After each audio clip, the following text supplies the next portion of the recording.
የእስልምና ከምድረ ገጽ እናጠፋዋለን ብለን ነው የምናስበው የነበረው። ድራሽ ከኢትዮጵያ ምድር ድራሽ አባቱን እናጠፋለን ብለን ነበር የተነሳን የነበሩ ማለት ነውና ተነስተን ከዛ መካከል ውስጥ ስንሞክረው እየረበሸን መጣ። አንድ በርናባስ የሚባል ልጅ ነበር። እሱ ምን አለ፣ መሐመድን ዝም ብዬ ሳስበው የሆነ ነገር ወርዶለታል እንጂ ዝም ብሎ ኮርጆ ነው ምናምን ብዬ አላምንም አለ። ለምን እንደዛ አልክ ምናምን ስለው አይ በቃ የሆነ ነገርማ አለው ይሄ ነገር እንዴት ቁርአኑ እኮ በጣም ሰፊ ነገር ነው የሚያወራው። የሆነ ነገር ወርዶለታል ከፈጣሪም ይሁን አይሁን ያላቅም፣ ግን ኮርጇል የሚል ነገር አይደለም። የሆነ ከሆነ ነገር ጋር የለቃቀመው ነገር ቢሆን እንደዚህ ጠንካራ ነገር እንዴት ይፈጠራል አለ።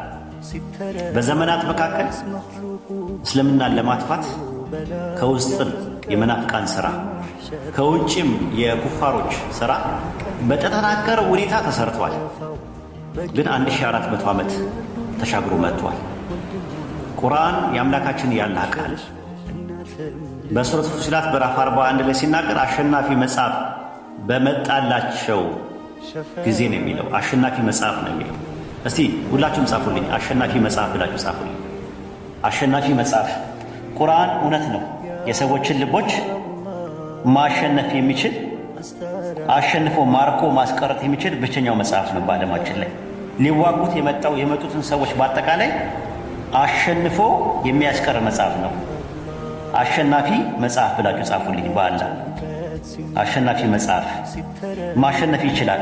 የምር በእውነት መዋጋት የሚፈልግ ሰው ካለ መጥቶ መዋጋት ይችላል። በሱረት ፉሲላት ምዕራፍ 41 ቁጥር 41 ላይ እነዚያ በቁርአን እሱ አሸናፊ መጽሐፍ ሲሆን በመጣላቸው ጊዜ የካዱት ጠፊዎች ናቸው ይላል።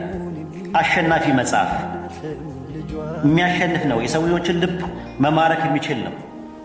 ማርኮ ማስቀረት የሚችል ነገር ነው ራሱ። እኔ እሱ ብቻ አይደለም አሁን ለእናንተ የተገረማችሁት።